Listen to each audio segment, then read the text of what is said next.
10% more new sellers this last week than there were this time last year. All year, there have been 10, 20, 30% fewer sellers, so the tide is starting to turn. These sellers have been matched by an increase in buyers as well, so there were 10% more immediate sales than there were this time last year. So this is huge because it's happening right now in winter, the season that is generally regarded as the slowest time of the year in real estate. So if we're seeing this type of uptick now, then spring should be even better. And do you want to know what makes it even better? There's 100,000 fewer real estate agents out there than there were this time last year, meaning your listing per agent is going to be up 10% because there's more inventory. 10%. And additionally, you'll see another 10% bump because there are 10% fewer agents. In short, you should see an uptick of approximately 20% in your business by just showing up to work. So could you imagine how great it would be if you actually increase your output? I mean, a girl can hope, right? As an agent, you really ought to use this information as encouragement to go out on a listing hunt. A listing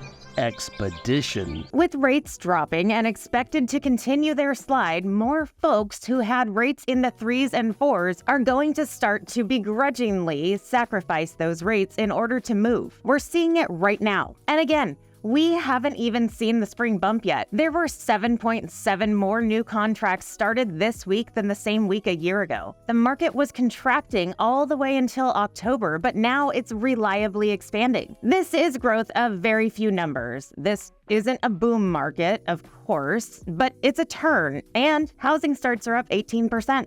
We'll return after these messages. So if you guys are thinking about going down the brokerage channel, I want you to talk to my friends over at Capital Direct. They're doing some great stuff over there, and they've created a downline that actually pays out. Now, if you're thrilled where you are, stay where you are. But if a change is imminent, at least give these guys a shot. Fill out the information down below for a quick and anonymous conversation. On with the show.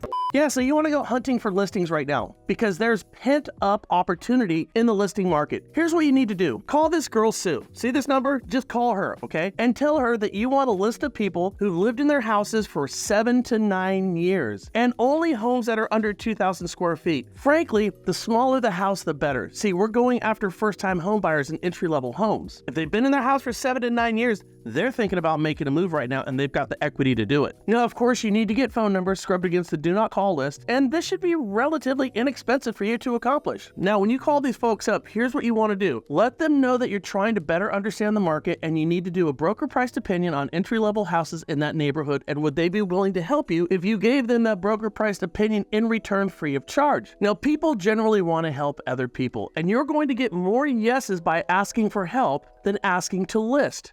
This gets you in the door in the first place. Now, of course, once you're in the house, this is your second meeting with them. I would take note of pictures of kids or grandkids and make sure you bring that up in passing conversation so they can get to know, like, and trust you in order to price their property. Now, if you're as sneaky as I am, what I would also do is I would put move-up houses in that very same neighborhood. In other words, if they chose for some reason to list their house to sell it, what alternative move-up houses in that neighborhood would be available to them? Plant the seeds and let them come up with their own decision. But I'm telling you, this market, more so now than ever, is primed for folks who are listing their houses and getting ready to move. The question is, you as a real estate agent, are you going to do something about it? I just gave you marching orders. Let's see if somebody says yes.